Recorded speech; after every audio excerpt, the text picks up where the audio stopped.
Salut les pâtissiers, bienvenue sur Il était une fois la pâtisserie. Aujourd'hui, ça va être une vidéo un peu particulière. Je vais vous donner tous les trucs et astuces pour réussir votre galette des rois. Du coup, contrairement à d'habitude, je ne vais pas noter les ingrédients sur la vidéo.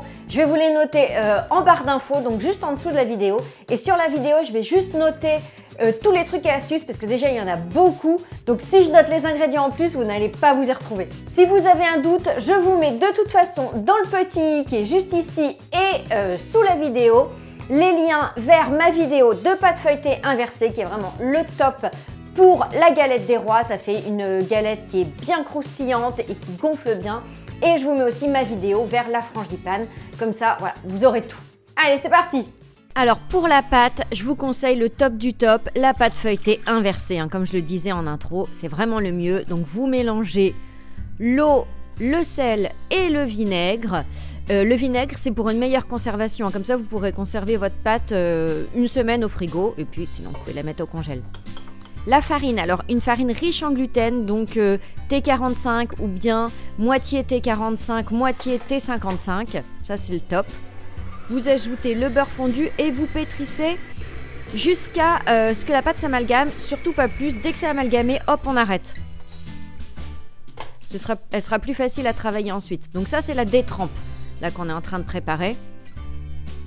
Vous l'enveloppez dans une film alimentaire. Et très important, les temps de pause, il y en a plein dans la pâte feuilletée inversée. Donc là, on laisse reposer 2 heures au réfrigérateur.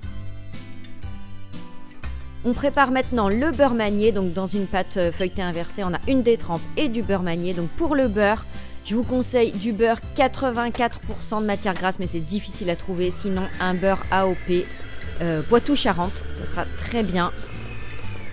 Vous mélangez avec la farine.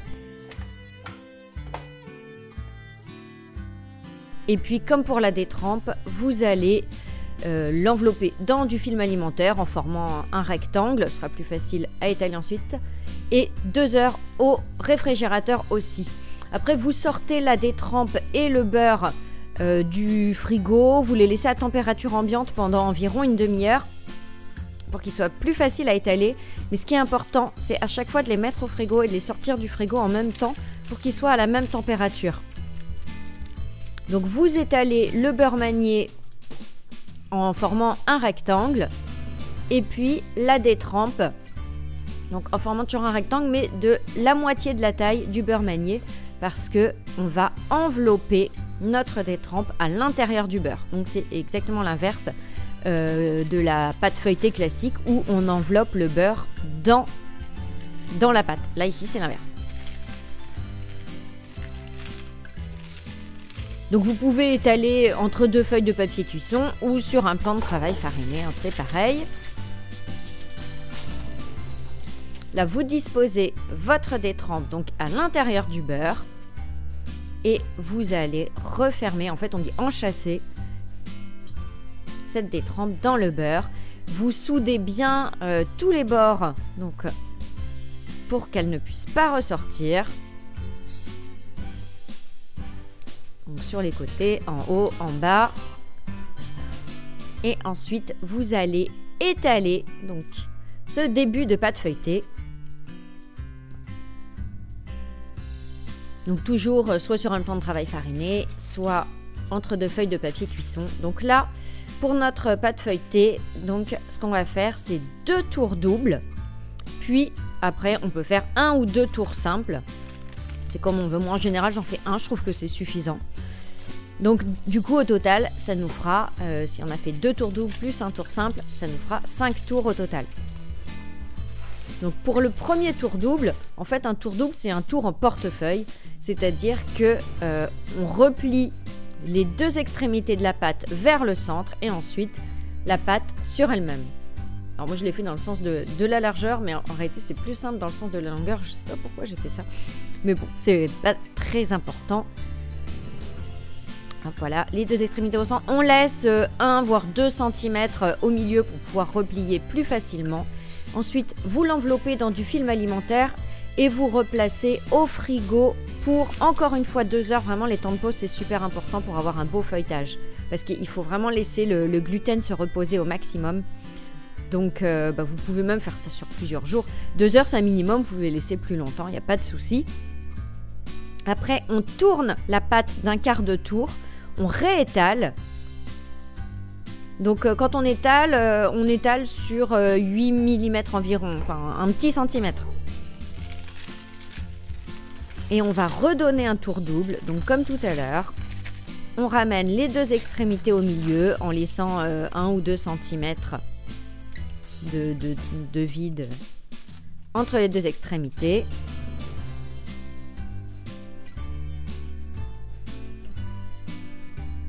Et puis on replie la pâte sur elle-même.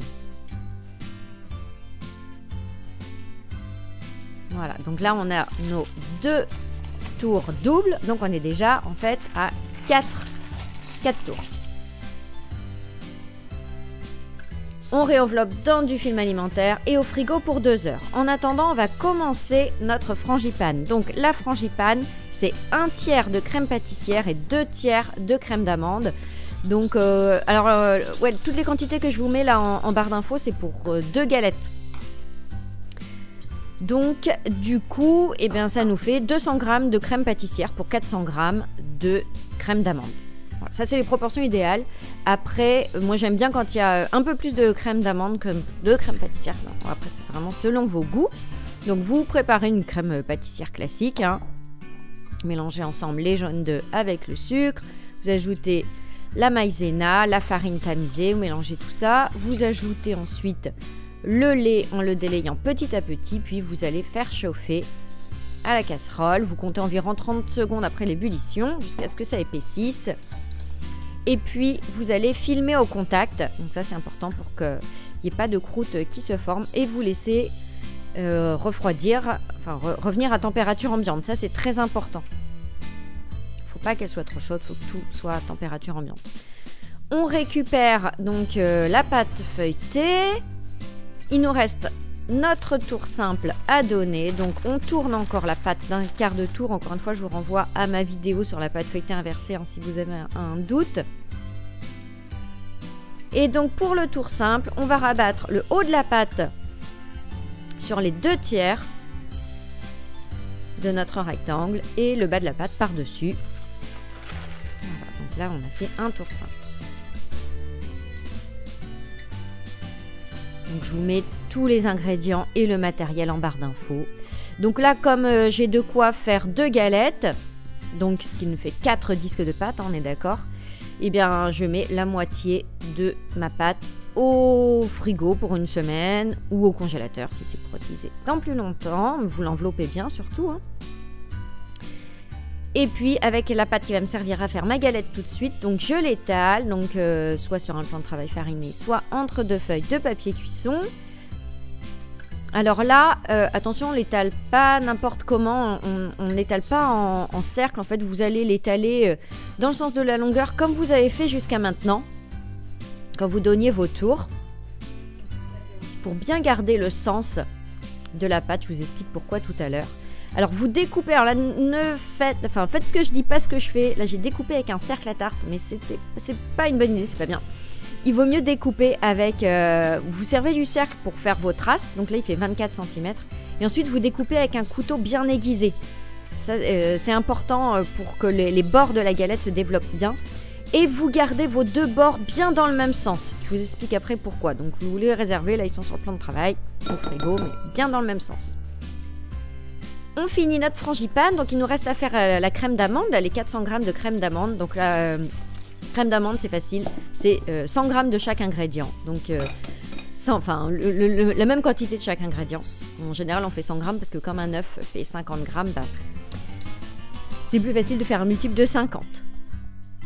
Donc là j'ai mis le beurre pommade, hein, oui il faut que encore une fois tous les ingrédients soient à la même température. Parce que sinon le beurre va trancher.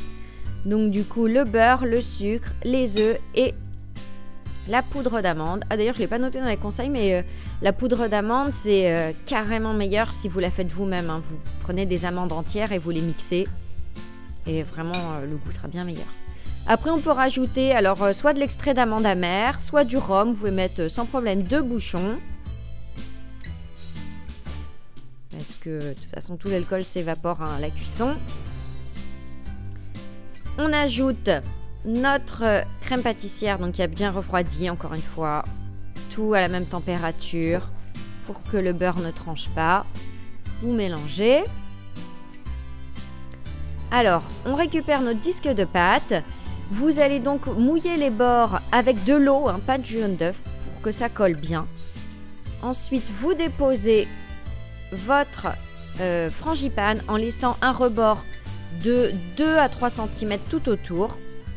Vous mettez la fève et puis là, le deuxième disque, vous le tournez d'un quart de tour.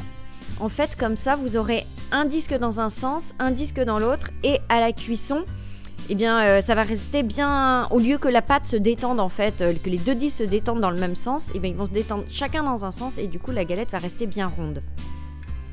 Après, du bout des doigts, vous appuyez donc sur 1 cm sur le bord de la galette, pas besoin d'appuyer comme un fou.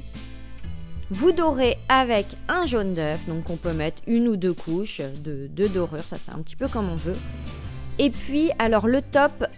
Quand vous faites les motifs, c'est d'appuyer avec la lame d'un couteau sur 2 mm, donc sachant qu'on a une pâte qui fait à peu près 4 mm, vous voyez, comme ça vous arrivez à la moitié, faut pas la transpercer complètement.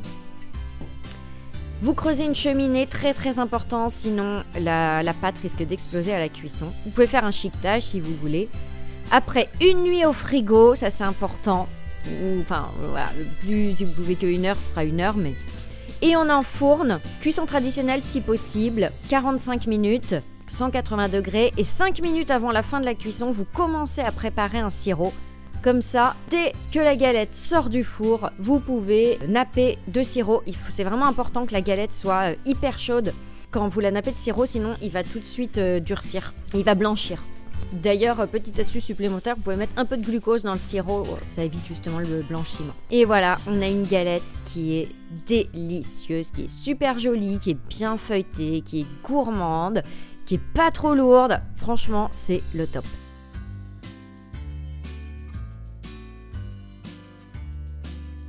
Ça y est, vous savez tout sur la galette des rois, donc si vous avez bien compris, l'idéal c'est vraiment de la préparer sur 3 jours.